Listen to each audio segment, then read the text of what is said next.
The question of what makes something contemporary has been on my mind for quite a while. I can't really say why, but maybe it's because I've sometimes felt like I was born in the wrong generation, like I missed my moment. There's something so seductive about the idea of being in the right place at the right time, but personally I've always felt like I got here late and I've been catching up ever since. If you've listened to the podcast before, you might have heard me reference something that Daniel Lanois said when we spoke a few years ago. He suggested that contemporary work is less about the tools we use or the technology we employ, and more about the mindset we bring. In that framing, anyone who's alive right now and committed to creating in the present moment is, by definition, a contemporary artist. Their work is contemporary. And sometimes they align the mindset and the method. And you get a perfect storm, something that feels both of the moment and about the moment. But the deeper point is that the old idea of innovation as a linear response to what came before, that's gone. That's a modernist way of thinking, and we live in a postmodern world. In a postmodern world, there's really no such thing as new. There's only just you. Which is kind of beautiful because it means that to make a meaningful contribution, you don't have to invent a new sound. You just have to tell the truth in your own voice. In this multidimensional pop culture landscape, we're finally allowed, maybe even expected, to simply be ourselves, no matter what the trends say. Because the trends don't last long anyway. And in the middle of this chaotic, borderless musical ecosystem, a kid from North Carolina can come along, channel the American songbook, get Instagram famous by posting videos of himself, and get signed to one of the most iconic jazz labels in the world, all within the space of a year. A perfect storm. It can happen. Just ask my new friend Aron. Welcome to The Third Story. I'm Leo Sidran. Aron Storniello, better known now as Aron, with an exclamation point on the end of his name, was still a student at the University of Miami when he went into the school's recording studio to capture a few jazz-inspired songs he'd been working on. He had studied classical guitar at the North Carolina School of the Arts, film scoring and jazz guitar in college, and had already done some time playing Nat Cole and Sinatra songs for seniors in retirement homes. At some point, he started posting short videos online, little performances on guitar or piano, and people began to respond. He was encouraged, so he kept going, and he developed a style of songwriting that he now calls vintage pop. And just before he took a semester abroad in England, he decided to record a small batch of original tunes with his friends at the college studio. All that's inside me is left in writing, in the note slipped under the door. And if you read it, I think you'll see that I'm all yours. What came out of that session became Cozy You and Other Nice Songs, an EP which ultimately came out on Verve Records earlier this year. And the record he made, it's just really impressive when you listen to it. And it's really good. I mean, it does not sound like a student recording. It sounds like something that was made by seasoned professionals in LA or New York or Chicago. It sounds like it was made by people who really understand the idiom, from the songwriting to the performances to the arrangements and the production. The fact that it was recorded before Aron even signed with a major label, before he was even 21 years old, makes it all the more impressive. Of course, he's not the first artist to try to update the Great American Songbook from a contemporary perspective in one way or another. I've talked to quite a few artists over the years who have dressed up today's ideas in yesterday's musical clothing. Rachel and Vilry. Any little time could just be standing in a line, but then I get to thinking about the time when you loved me, and every little time I'll cry. Madeline Peru. You can cry a million tears. You can wait a million years. If you think that time will change your ways, don't wait too long. Or Andrew Bird. Some people was an angry, thin-skinned man, couldn't get along with his one-man band. Caught to stick rocket and nails in his pocket, and the crying shame some people is his name. And others who put fresh paint on classic constructions, like Jacob Collier. Fascinating rhythm, you got me on the go. Fascinating rhythm, I'm on a quiver. Pop, pop, pop, how the mess you're making. The neighbors want to know why I'm always shaking, just like a flivver. Each morning I get up with a song to find out not no work has been done. And John Batiste. I went down to St. James Infirmary.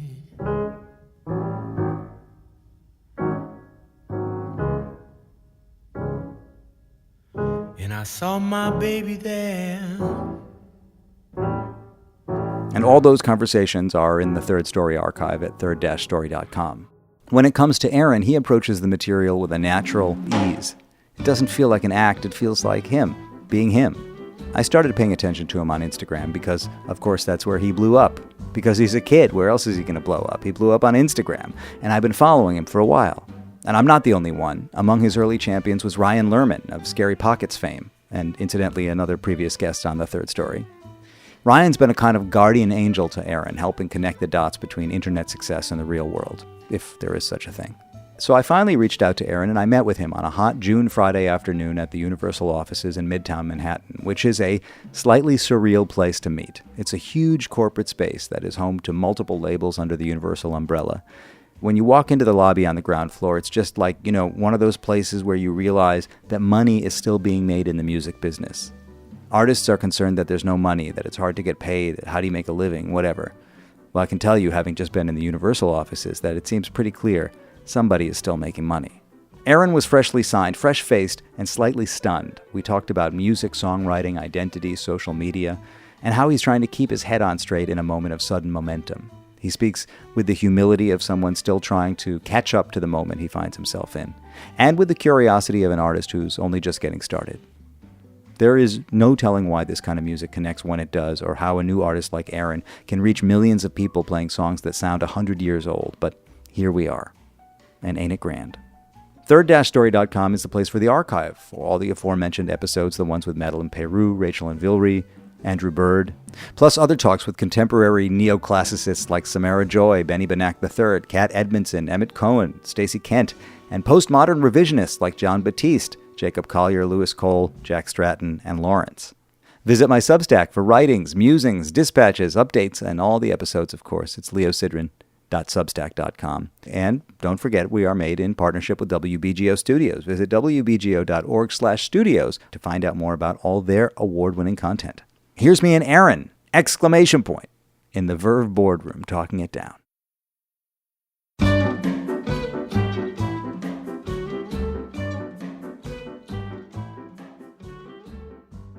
So, man, Aron. Hello. We're sitting in this boardroom in Verve Records. It's big time.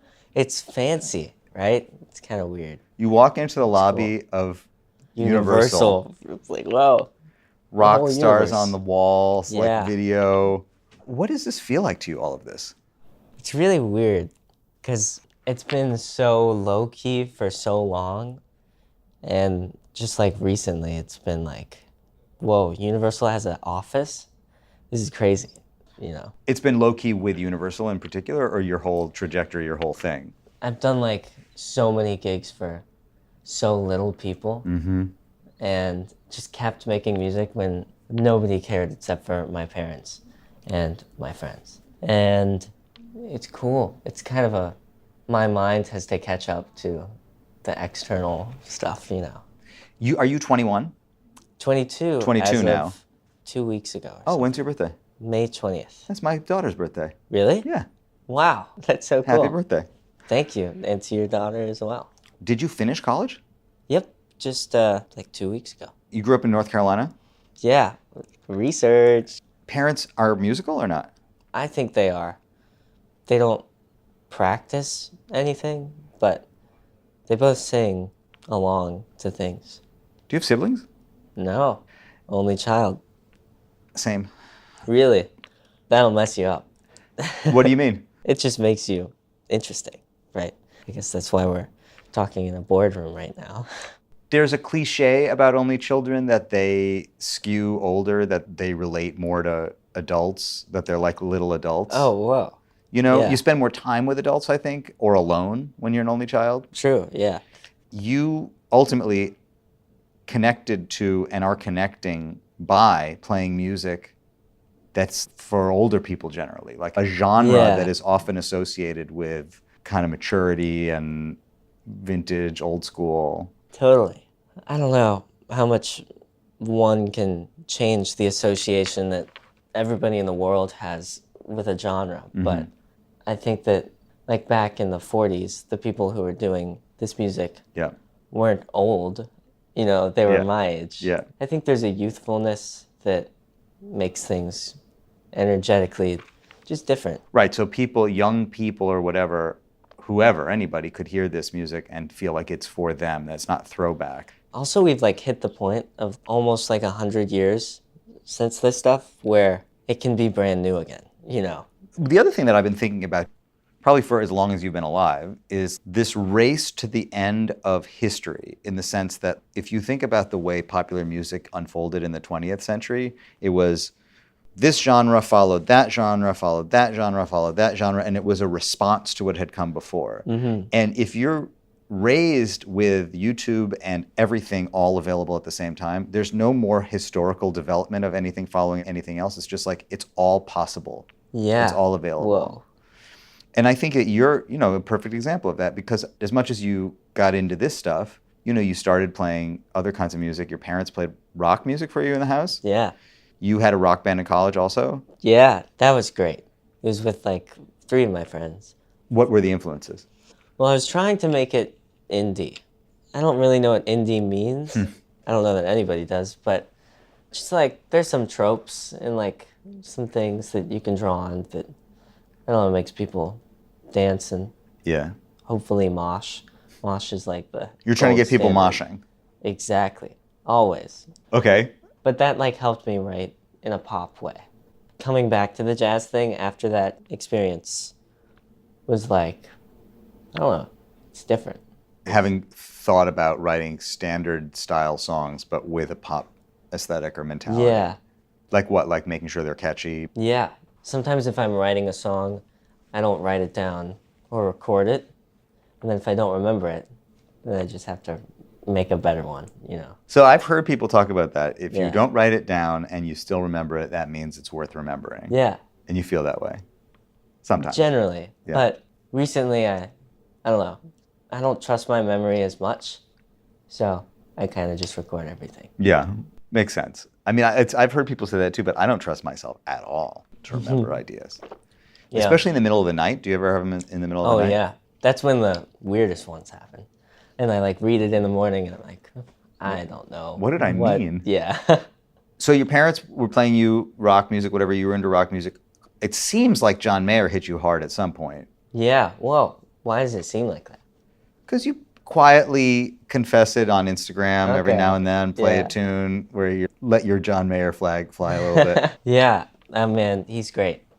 I don't know. I like the way he writes and thinks. So was that maybe originally the kind of artist you thought you'd try to be like? It was like a weird mix. So there's John Mayer in there. Yeah, I think Jacob Collier was in there for a bit. for sure. I was trying to do the getting really good at a bunch of instruments thing. And I was like, you know, maybe I don't have what it takes. Maybe I'll just learn how to write songs that I really like. Frank There's that Sinatra's one big. tune, it's more of a finger picking tune. What tune is that? Oh, Of yours? Only You. If it were only me, I wouldn't have a problem living happily, tucked inside a corner with a ginger tea, flipping through the newest self-help books I found. But they can't help me like you do. Wow. They That's don't got help you the Collier. That's like, to me, Whoa. like that's where I was hearing less of like the bossa or the swung thing, more Yeah. and all that movement in it. I hear Jacob Collier in you, for sure. That's cool. In every sea there's a mouth of a river where waterfall riches flow down. Why do they cry? No one knows why.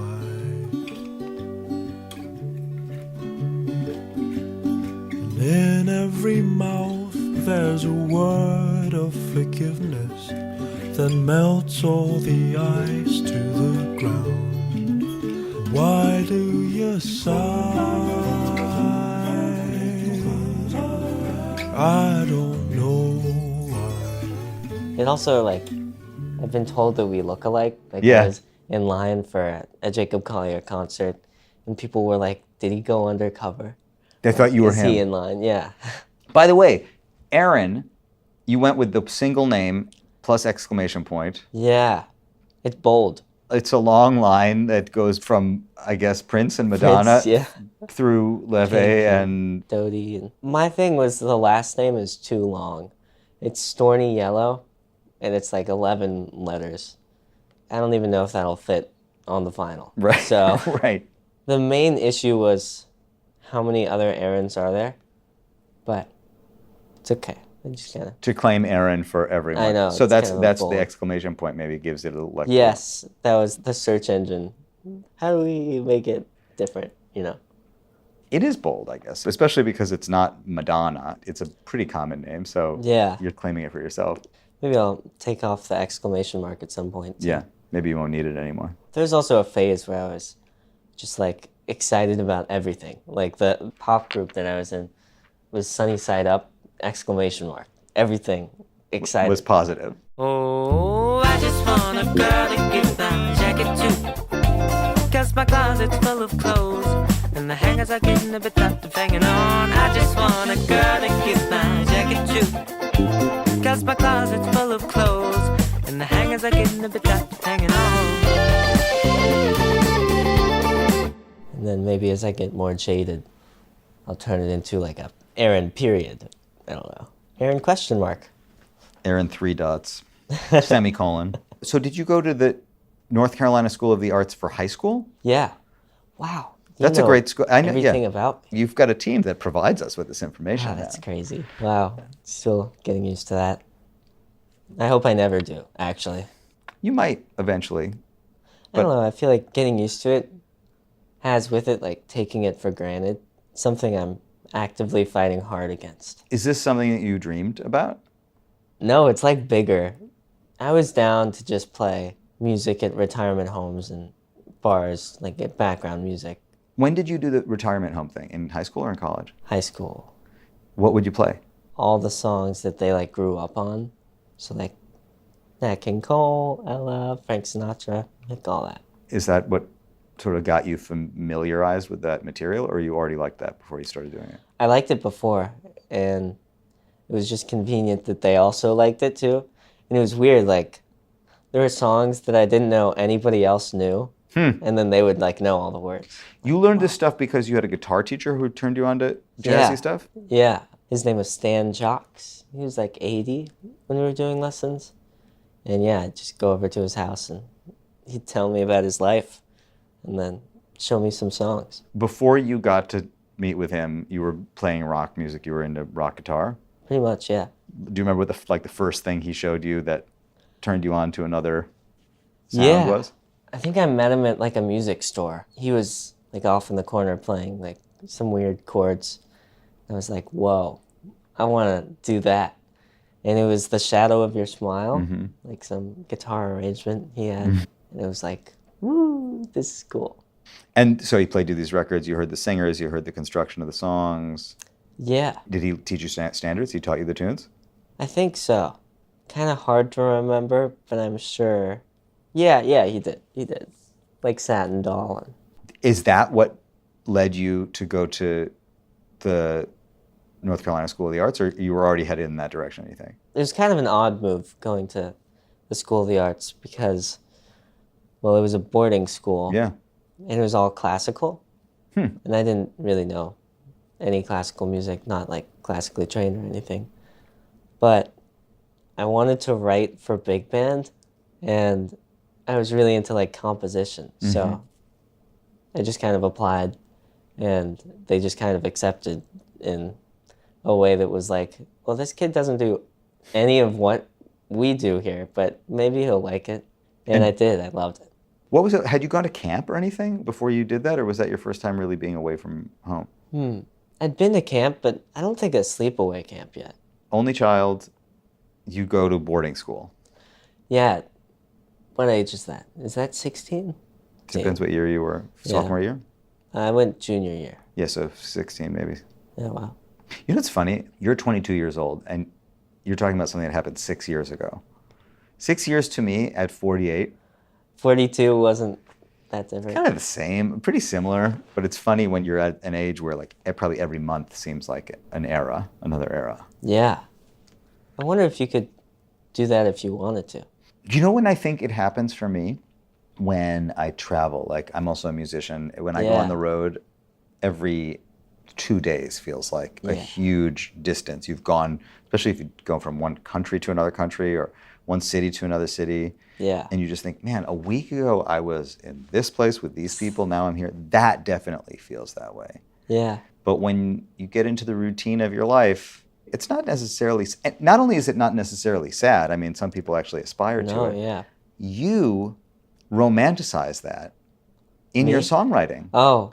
You know, you play with the tropes of like, let's get a house and a baby, that's the coziest thing. All of the kind of like the imagery of safety and familiarity, that's all in the writing. Cozy you, cozy me, and a baby, that's the coziest three. A little house, a little tree, what a cozy possibility. Especially saying that thing about we'll get a little house and a baby is the coziest three. Like, because I know that on the one hand you see these as vignettes of your life. I don't have a kid. No, you don't have a kid. And do you want that right now?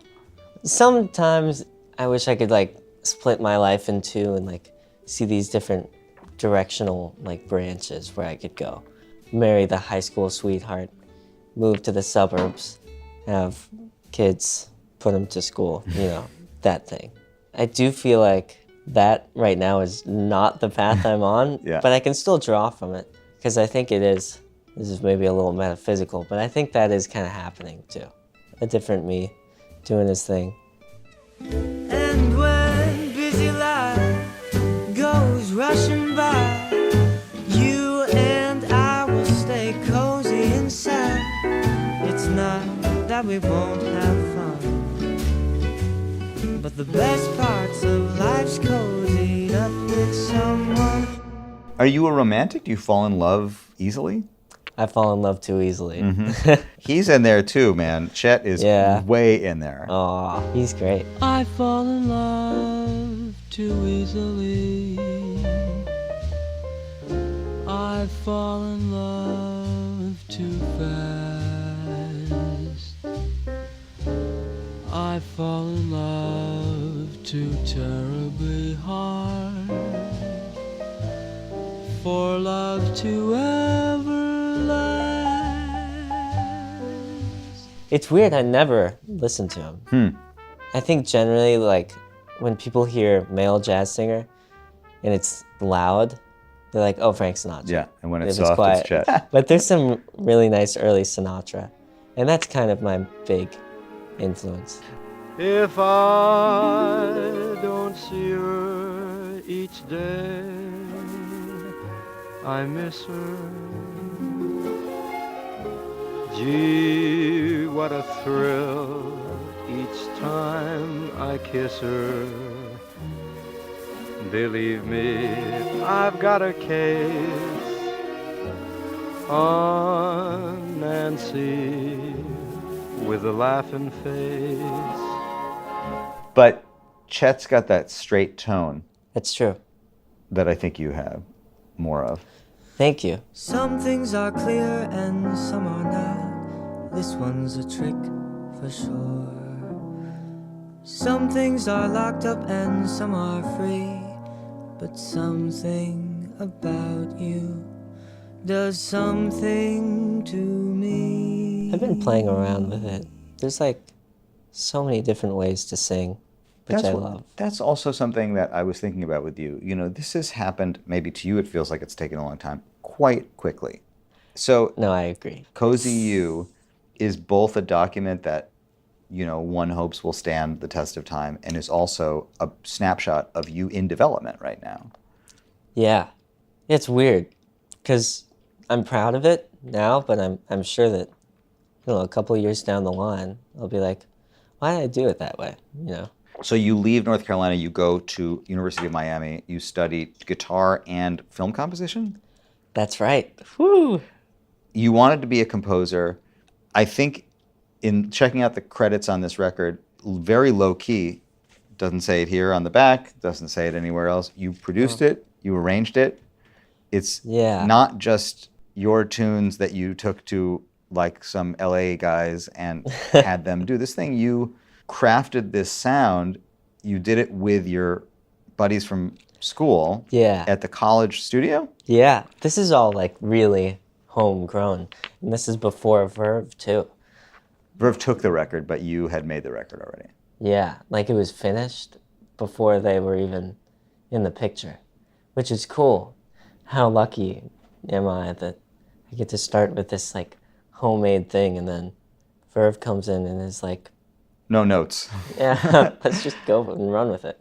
To create the sound that you were going for is a little bit like creating a film score, in that you're deciding on the palette and you're arranging for this particular ensemble. Sonically, also, you're making a lot of choices. And I can see how maybe studying film composition would be real helpful in terms of putting this together. Yeah. I think maybe I learned more from the classical stuff, though.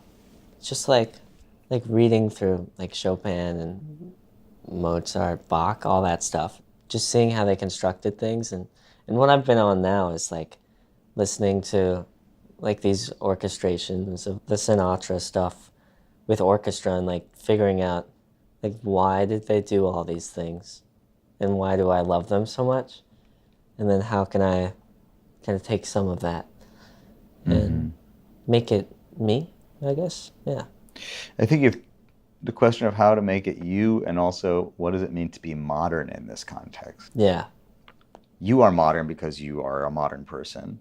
You are modern in that you introduce some images into a really classic format that could only be 21st century images. She Never Texts Me. It's a record that sounds like it was made before computers, and then there's this blatant reference to like a cell phone in the middle of it. A table for two, just in case she's running late. Just barely missed the train and didn't text me. She never texts me, but I swear I see her every day. Were you thinking about that at all? Yeah, I like those things. Yeah, the issue of like, how do you make this modern? I don't really think about it too much because I'm 22, it's 2025. There's an aspect that like just a young person doing anything is like modern, but also the fact that it's not standards kind of helps it. It's like that it's original songs. Yeah. Yeah. And even more, I try to think of myself less as like a jazz artist. Oh, did I just say that? Yeah, I just said that. Think of myself less of a jazz artist and more of like a songwriter, kind of in the Bob Dylan, Joni Mitchell thing. Even though stylistically it's like, it's not really that, but in the way that they do stories and lay things out, there's some things that just weren't done back then. Like maybe Eggs in the Morning, probably it's too specific to be like a songbook, like older one. She gave me toothbrush and toothpaste and floss and witty remarks with arms crossed. Now I don't mean to boast, but what thrilled me the most was her eggs in the morning with toast. Although the frim fram sauce with shafat, that's true. That's pretty much in there. On the side, yeah. I don't want French fried potatoes, red ripe tomatoes. I'm never satisfied.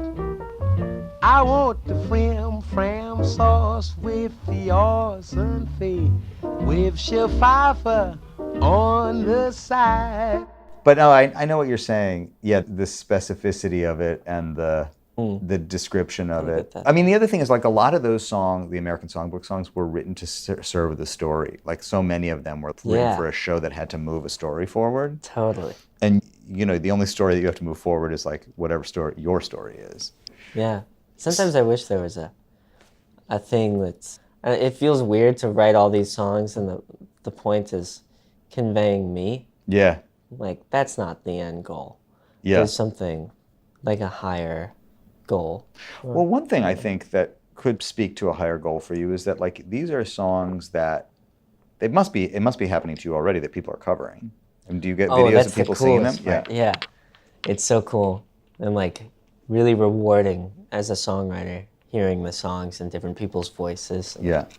You know, we talk about what it is to be contemporary, not contemporary. There is a lot of structure in these songs in the way that standards are constructed. I mean, you're basically, and not to reduce it, but you're dealing with a couple of structural forms, A, B, A being probably the most like typical standard version of it, in which the concept of the hook that is driving pop songwriting is sort of absent.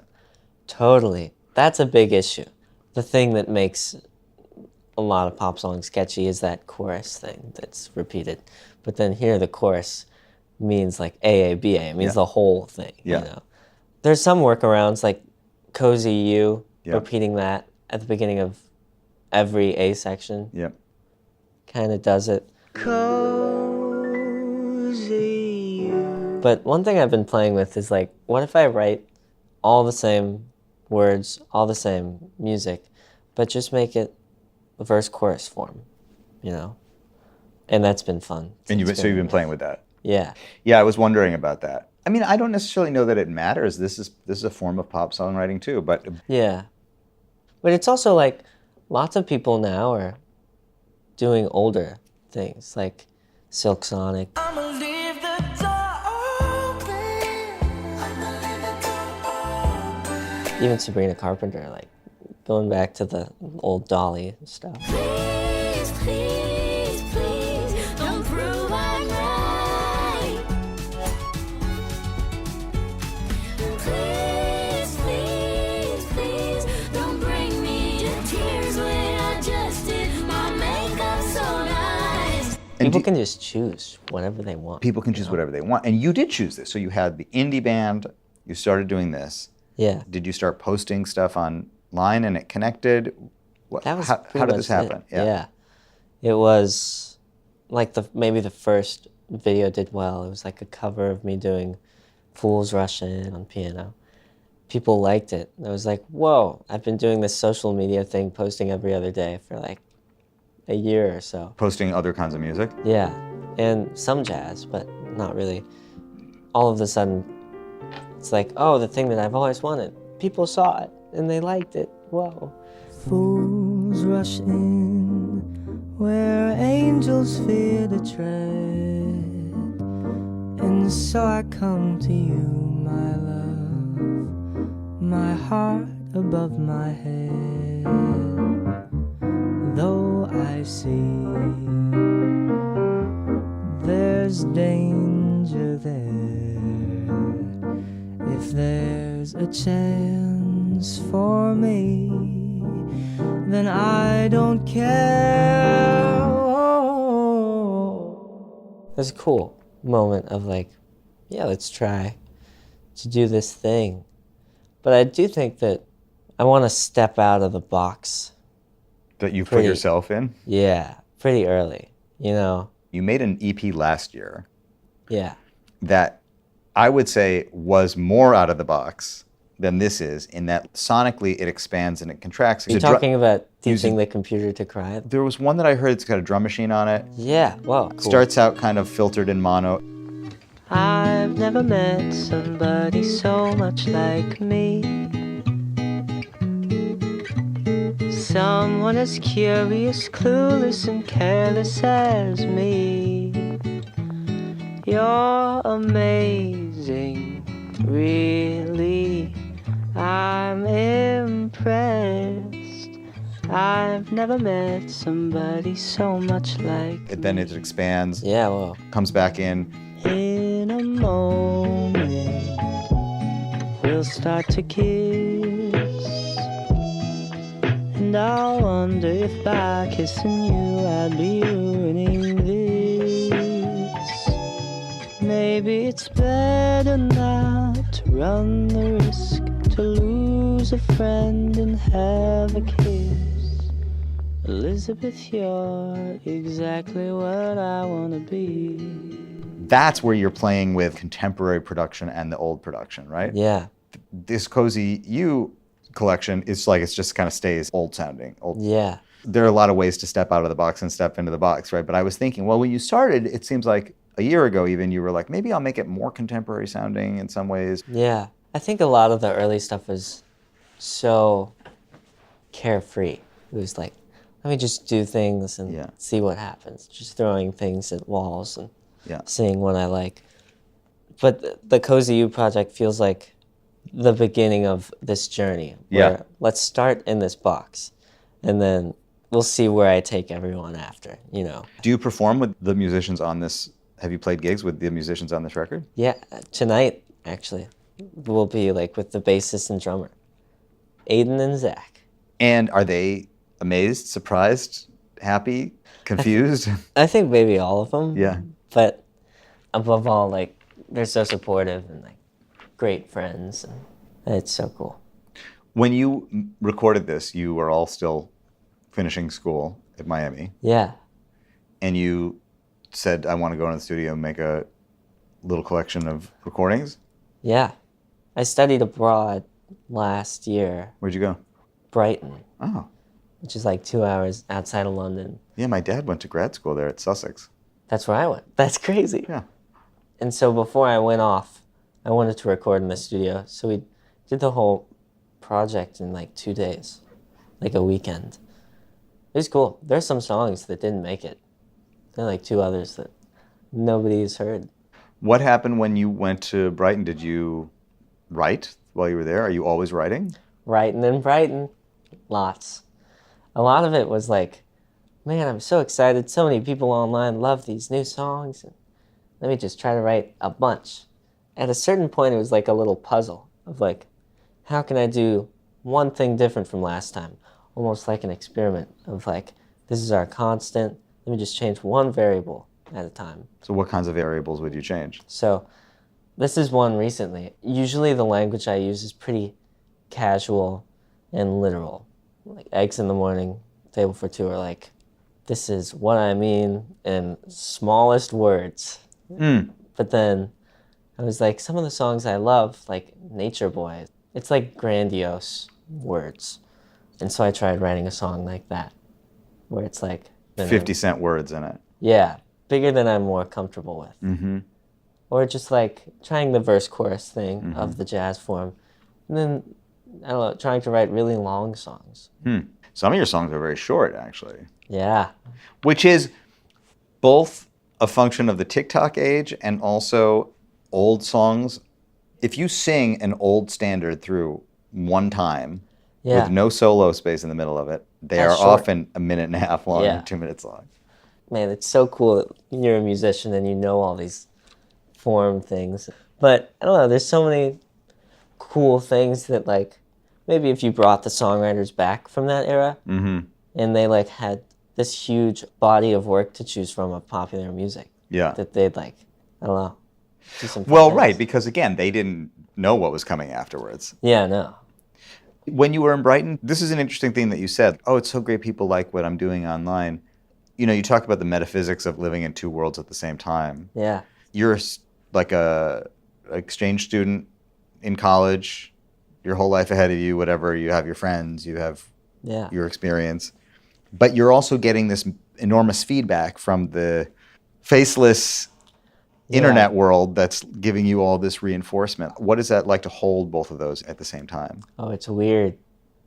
It's weird meeting people. Let's say you're at a party in Brighton and Yeah. they're like, here, what's your Instagram? Huh. Usually I like go around that. I'm like, do you have email? Right. Because you're Yeah. afraid that they're going to follow you and you've got like 150,000 followers and who is this guy? It's just like, I don't know, it changes things. Maybe I'm in my head about it, but there's like one of two ways that you react. It's like, whoa, look at you. What's this about?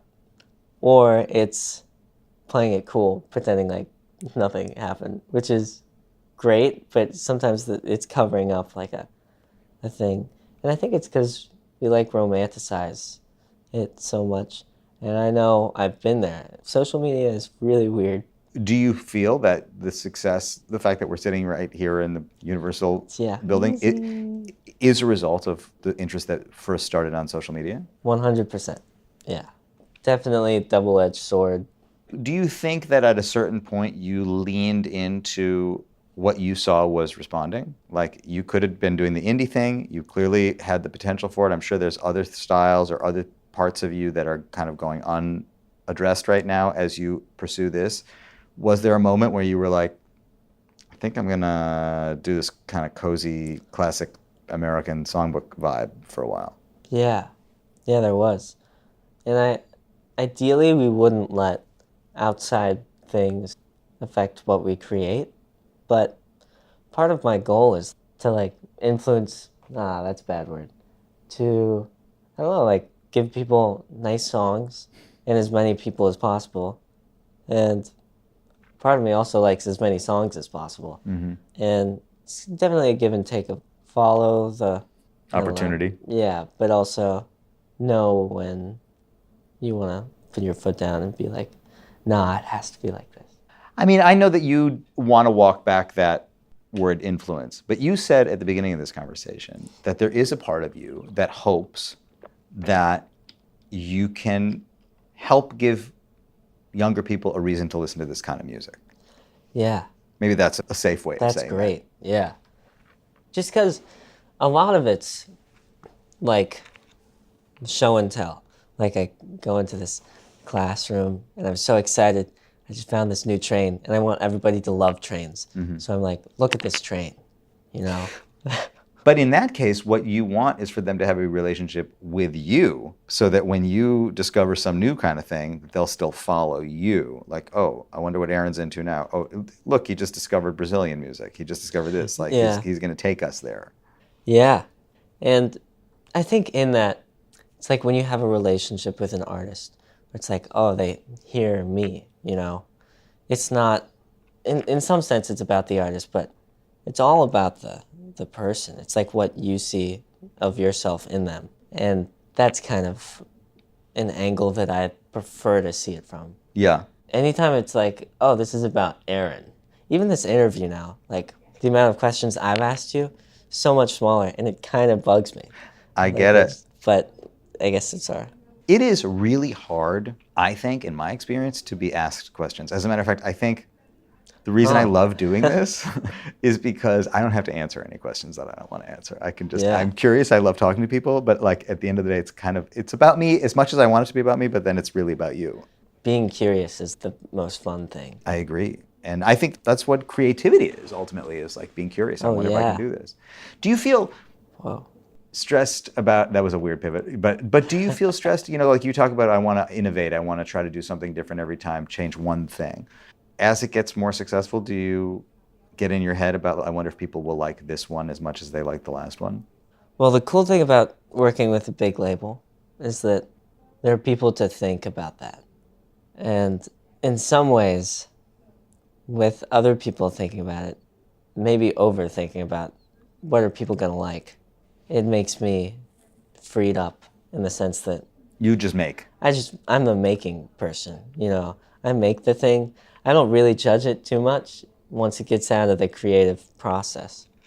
How quickly do you share it with the team after you make it? Oh, it really varies. Oh, and I've been thinking about this, like when you show somebody something, what if they say, oh, I don't really like this part? And then that totally changes how you continue making it if you're like mid-process. So usually if I do show somebody something, I'll be like, but like, don't say notes yet. Just like save all of them. Just like you can listen to it, but don't even tell me if things are good. Well, because there is that other thing that a lot of people talk about, that the second you show something to somebody, it doesn't matter what they say, you know how you feel about it. Oh, by showing it to somebody. Like all of the problems reveal themselves to you as soon as you show it to somebody else. You don't even need them to tell you what they are. You know what they are. Oh, yeah. That's great too. How quickly would you put it on, like before you had your team? Yeah. Would you share a half-written song on Instagram? Totally. Yeah. But I still would. I still did like a couple days ago. Maybe it's like, right now I have a lot of trust that I've written a lot of songs and I can continue doing that. Yeah. In a relatively affected way. Yeah. But I'm sure I'll get to points in my life where I don't feel this like ever-flowing fountain. I consider myself very lucky right now. I have been thinking a lot about that. because I've seen people as they get older, many people who had the fountain, and it slows, and I don't know why it slows. I mean, I don't think it slows for me. I don't know if it slows for me or not, but I Yeah. have seen other people. I think it's tied to success more than anything else. Like complacency. Or the Not stress the of having to be, I mean, once you have, like, yeah. let's say you start to have, like, a lot of success, like Billy Yeah. Joel, Paul Simon level success. I mean, That's great. I mean, let's Yeah. hope that happens for you, but just imagine being in a place where you've had that, and then you've got to, Yeah. like, now you're like, How do you top the last how do thing? you go back into that well? What do you dig for? But, you know, Paul McCartney can do it. I mean, some people Yeah. can do it. Yeah, I think the more that you unidolize all of that and just, yeah, that's tough. Well, that's a long way off. You have, That's true. You have, A while. where are you living now? Kind of homeless. So just graduated from Miami and I could live with my parents in Charlotte. Mm-hmm. But right now we're just traveling around, like doing all these cool like meetings with labels, and it's cool. It's hard to let the gratitude catch up to where I am, but it's something that I very much am passionate about. But you're not really sure where you're going to land. And do your parents tag along sometimes? Yeah, I brought them to this LA showcase. I think it was last week for the EP release. Yeah. And man, it's really great having them because they're like, you can always trust them, or at least I feel like I got very lucky with my parents. And I don't know, all of the industry stuff. It's like I did just meet all of these people who were on the team like a couple months ago. Yeah. But like my friends and my family, these are some people who have known me a while. Yeah. And so I'm like, let me know if I ever start acting different, you know? Yeah. And do you think they will?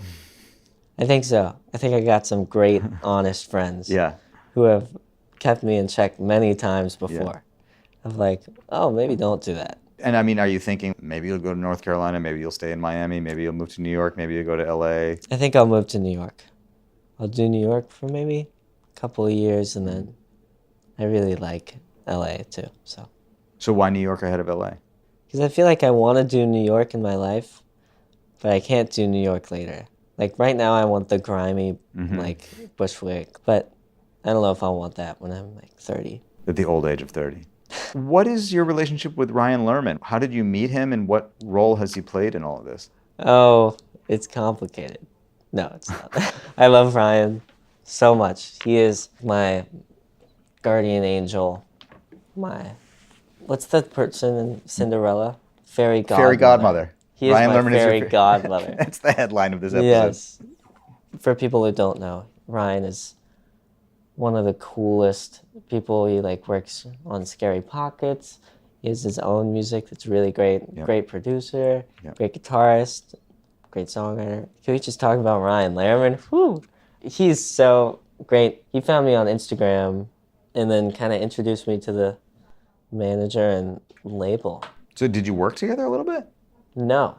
Part of Ryan is like this unwavering generosity at like times where you wouldn't really expect it at all. We had never met before, but he was like, oh, you're in this city, say hi to my friend, and like, here's their number. And then I met Honan Ford from that, who was like my first friend in this kind of new world, and she's great. Friends in this new world, it's like you realize there are fellow travelers along this path, Yeah, and you're becoming one of them.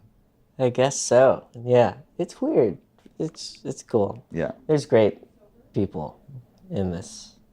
There's a story about how at some point, maybe during COVID, you had been playing a lot of guitar and you decided, I'm going to learn piano. I want to play piano.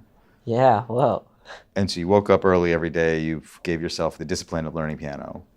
yeah. How did that change things for you? It changed how I arrange things. That's probably the most tangible example. Also kind of changes how you think. Like, a lot of it was reading through these Bach, like, fugues and chorales, and just, like, seeing how all the voices move.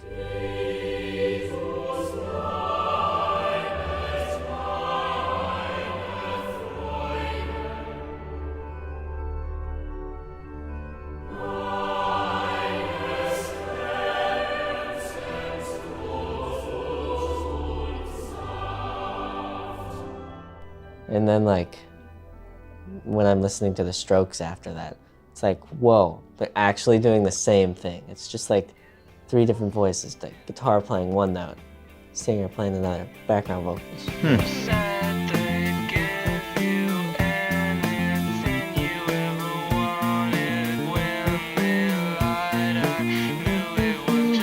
I interviewed Jacob Collier when he was 19 or 20. I went to his house. Wow. And he said to me at the time that he was listening to 2 records a day. He was listening to a record on the train on the way into college and a record on the way home from college. Wow. You know, it was almost like the information was being downloaded into his like personal hard drive. Totally. You know, in that moment. And I think it probably still is, but not at the velocity and the intensity that it was at that time, where it was just he was being updated in real time. Do you feel that you're sort of cooked, or do you think that there's still a lot of stuff that's being added to the pot? There's new stuff. I'm in this early Sinatra phase, and I think that I will get out of it. Just waiting for the next thing to grab me out of it. Madison Cunningham's pretty close to grabbing me out of it. Actually, the thing I was thinking about for you as references of people who have sort of toiled in the same space is Andrew Bird. Oh, yeah. Who, if you go all the way back to his early records, his Bowl of Fire records, I don't know if you ever heard these records that he made in Chicago. I mean, the first records they made were in front of one ribbon mic, playing with trying to make stuff sound old. You let me in your house. You let me in your house. You let me in your house with a hammer. And even the record that they made together last year, I don't know if you heard that, is really a deep one. And it is interestingly a bridge between what Madison Cunningham does and what you do. This might be what takes me out of the Sinatra thing. Thank you, Leo. You might hear it and be like, what? No. She was that kind of lady, and times were hard, times were hard. She come curling around you like fingers, and she'll leave you crying in the night. She will leave you crying in the night. Yeah, she's gonna leave you crying in the night. She's back in time, looking around. Okay, so Madison Cunningham is threatening to pull you out of the Sinatra. But I eventually ran back to Frank's arms.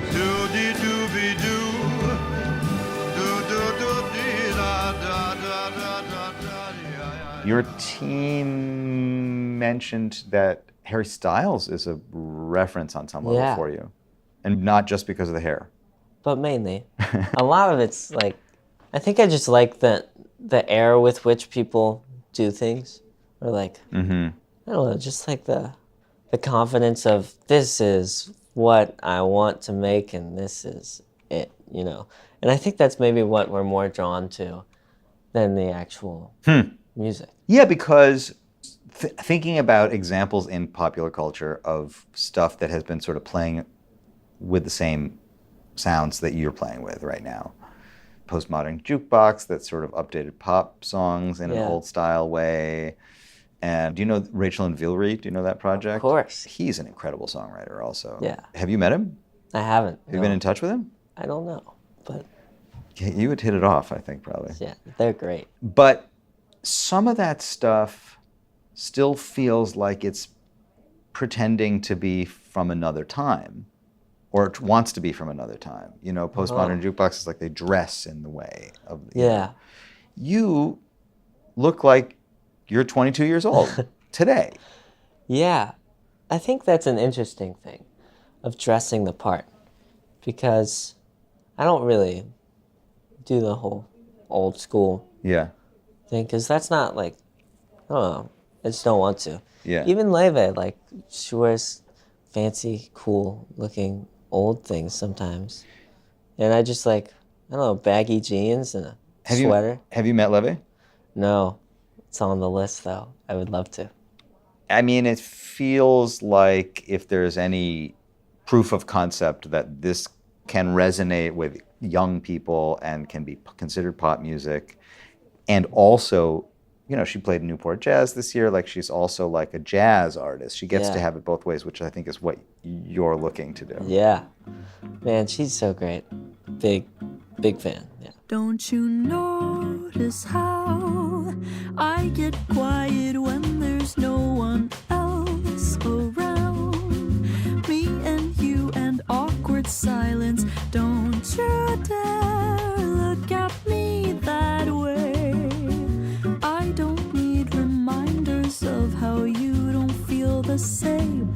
I realize as we're talking, and it is a wonderful opportunity, that you are in total transition right now. Like, you don't know. Yeah. You don't know what's going to happen a week from now. You don't know what's going to happen 9 months from now. You don't know where you live. You don't know. Yeah. Who am I? But I think those are fun. The transition things, and a lot of songs come out of that. You've written, at least on these collections, a lot of love songs. Yeah. Are you writing sort of non-love songs also? Or are they still coming out as love songs? Nah, I'm a lover. But every once in a while, that's like one of the variations I change, It's like, okay, enough. I lean on that too much. But I don't know, love's pretty cool. You talk about, there's a couple references in the songs that I heard just casually where you're talking about, like, maybe I'm not supposed to have kids. I know what yeah. So the line is, maybe never having kids runs in my family. Maybe never having kids runs in my family. So put me down for a window seat, a cozy spot where two can eat, and I'll be doing all that I can do at this table for two. Part of that was, I just thought it was so funny. If not having kids runs in your family. Then how are you here? Yeah. There is like like some really cool people, like John Mayer's up there. He No doesn't kids. have any kids that I know of, or that he knows of. Maybe he does know them. Yeah. Fathers, be good to your daughters. Daughters will love like you do. Girls become lovers who turn into mothers. So mothers, be good to your daughters too. I mean, I don't know the details of your childhood. I know the details of my childhood, and I have an only child also, and so I'm very familiar with the intensity of the sort of the three-pronged family. Yeah. It's a reality, and it also haunts you one way or the other through your whole life, because am I supposed to do that? Am I supposed to not do that? Am I trying to recreate that? Especially if it was positive and good. And it sounds like you have cool parents. Great. I have cool parents. I hope my daughter feels that she has cool parents. How do you not aspire to that yourself when it was such a healthy model? Well, my parents are like such a good model at not forcing anything. They're like, yeah, just do whatever you want. They probably hinted at grandkids at some points, but Yeah. I don't know. Could be cool. Little Aron's running around. With exclamation points. Yeah. No, you're so young. But it's interesting that at 22, you're like, or 20, you were writing these songs. If you recorded them before you went to Brighton, you wrote these when you were 19 or 20, and you're talking about family. Yeah. I can dream. Did anything happen in Brighton, musically or just like world opening, things change for you in any way? Yeah. In some sense, I got to be a normal college kid again. Because in Miami already people were looking at you differently. They knew what was going on with you. Just in Miami, I was so music focused, but in Brighton, I didn't do any music classes. What'd you do? Astronomy, feminist philosophy, and there's one class where we just gardened. It was great. So, I don't know, getting to see what normal kid is like was cool. And also, there's a huge friend group. I don't think I've ever had a friend group of 10, 12 people in it. But it's every night, everyone knocks on each other's door are we going to the club? Did you go to the club? My fair share of times, yeah. What was the music? It was like UK garage. But it was all fun. So, Aron, if you can manifest, say, a small handful of things that you hope for in the foreseeable future, Yeah. what would you say they are? What are you hoping for next? This is the hardest thing. And kind of one of the transitions I'm dealing with is everything that I've ever wanted has happened. And like, honestly, I felt like this a couple of years before all of this. Like, just in music school, I got to do music every day with my friends. And it's like, man, this is, like, I'm so lucky that I get to be here and do this. And I guess you have to move the goalposts to be striving towards something, but man, I really don't know where to set the goalposts. It's all just really great. There are certainly things that I want to do, but they're all song related. It's like, I want to write a song like this, you know? Or I want to try to sing like this, or Full album. would like to do that. That's on the list. I'm curious about that. What about writing with other people or for other people? I'm down. I'm skeptical, but I'm down. Skeptical about the success rate of co-writing? Yeah. I just, in some sense, it's like instead of one person compromising on the line they can't figure out, it's two people compromising. I always said that. You know? I always said co-writing means neither one of us gets what we want. I have done it, and Yeah. I do. Sometimes you get to stuff that you just would never get to. Yeah. It's not which is cool. what you would do. It's not, and you're always like, I would not have done that. Yeah. But that's so funny that you said that was always what I said about co-writing. It's like, I don't understand. Like, nobody wins in a co-write. But I do think that'll definitely change. Yeah. I'd love to write for other people, and Yeah. that would be really fun. And like, yeah, but I think this jazz, writing in this style is such a tough thing to do authentically. And I think it feels authentic to me when I write. I might be biased because I wrote it, but Authenticity is a very charged and loaded concept, yeah. and it'll torture you forever if you let it. Yeah. I don't know. I felt that way, but I agree. feel this is authentic to you, or at least a part of you. I'm just curious because I just learning what I knew about you, that you had all this other stuff that you were doing, and that this is kind of what Yeah. opened up for you. I'm really excited to see what happens next. I think, yeah, we'll expand the box a little. Maybe jump into a different box. Maybe go into, I don't know, globes, spheres. Yeah. Why doesn't it have to be a box? Nobody said so. Aron, exclamation point, Aron. I don't know why I want to say that. I'm looking at your name with it. Aron, it's such a pleasure to meet you and talk to you at this moment in your life. And I'm a fan and excited for you. Thank you so much, Leo. Such an honor to be on this podcast. There he was, my friends, Aron. What a talented, cool guy. The Third Story is hosted, produced, and mixed by me, Leo Sidran. I'll be back again in your headspace before you know it with another deep dive. Until then, I'll talk to you soon. This has been a WBGO Studios production. To learn more about WBGO Studios' award-winning podcasts, special concerts, live streams, and more, visit wbgo.org/studios.